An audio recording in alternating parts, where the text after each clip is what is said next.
Baik, saya lanjutkan sedikit percobaan berfaktor dua taraf dengan menggunakan R. Ya. Ini R-nya tidak menggunakan fungsi langsung, tapi dengan bantuan R ini kita membuat semacam skrip agar bisa paham apa yang sebetulnya dilakukan dalam menganalisis percobaan faktorial, khususnya faktorial dengan menggunakan dua faktor, ya, atau percobaan dua faktor. Ya.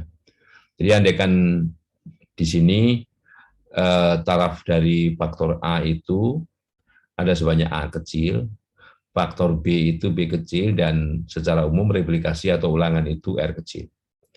Nah, sebut saja misalnya kalau kita menggunakan taraf A itu 3 taraf, ya, kita running, B-nya 2 taraf, dan ulangannya 6.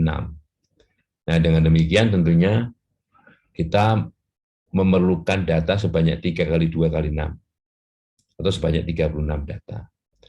Andaikan ke 36 data itu adalah yang berikut ini. Kita lihat dulu ya, 1, 2, 3, 4, 5, 6, 1, 2, 3, 4, 5, 6. Ya, ada 36 data. Ini Y-nya. Ya, Y-nya disusun seperti ini. Running. Ya. Oke, kemudian karena A-nya 3 taraf, B-nya 2 taraf, ya, maka kita bisa melihat bagaimana cara menyusun matriks rancangan, ya, yang diperlukan.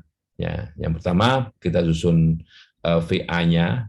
VA itu adalah vektor 1, ukurannya A kali 1, VB vektor 1 B kali 1, VR vektor 1 R kali 1. Ya. Oke.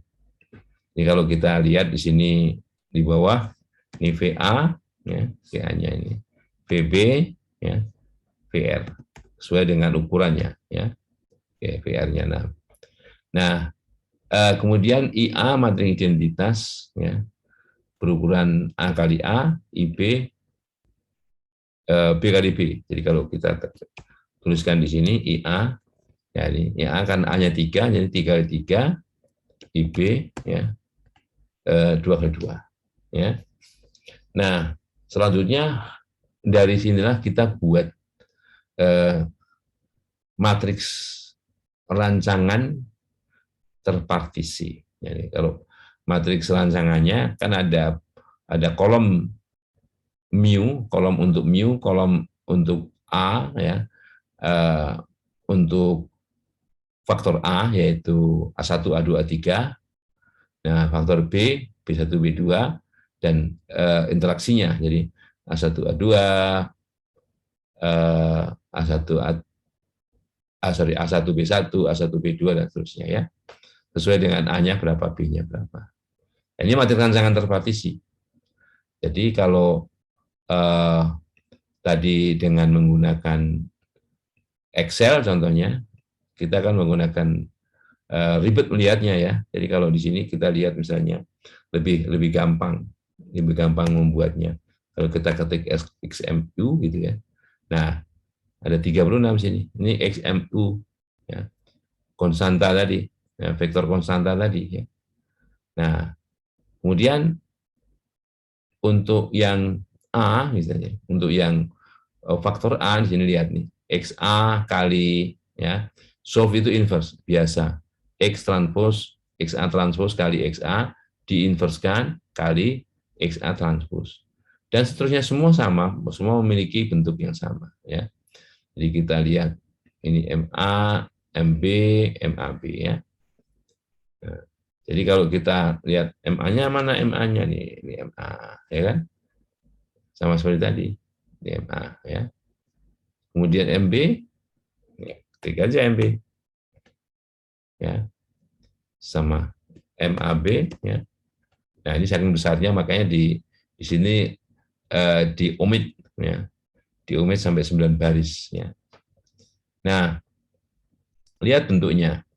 Jumlah kuadrat itu, ya, Y transpose kali selisih antara matriks proyeksi apa A, apa B, apa C, apa AB ya, yang dikurangi dengan MU. Untuk faktor utama itu formatnya seperti ini, MA dikurang MU atau MB dikurang MU. Nah, untuk interaksi, nah, lihat nih, hati-hati ya. Ini MAB dikurang MA dikurang MB plus MU ya. Ini bentuknya. Atau sebetulnya MAB dikurang MU dikurang MA dikurang MU ya, dikurang MA ditambah MU dikurang MB ditambah MU gitu. Atau ini singkatnya ya. Nah, ini jumlah kuadrat. Nah, tadi untuk yang total ini kan matriks diagonal ya, yang tengahnya semuanya satu, kan ini identitas ya. Ukurannya ABR kali ABR ya, ABR kali ABR. Nah, errornya matriks diagonal ABR kali ABR itu dikurangi MAB seperti yang saya jelaskan tadi ya. Jadi kalau ini MAB-nya kan, nah seperti itu. Kan sekarang masing-masing sumber, masing-masing sum square atau jumlah kuadratnya bisa di running ya. Nah, seperti itu. Jadi SSA-nya berapa gitu kan.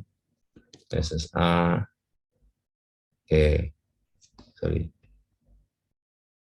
Ini SSA-nya itu SSB ya. SSAB ya. Oh, sorry. SSAB gitu ya.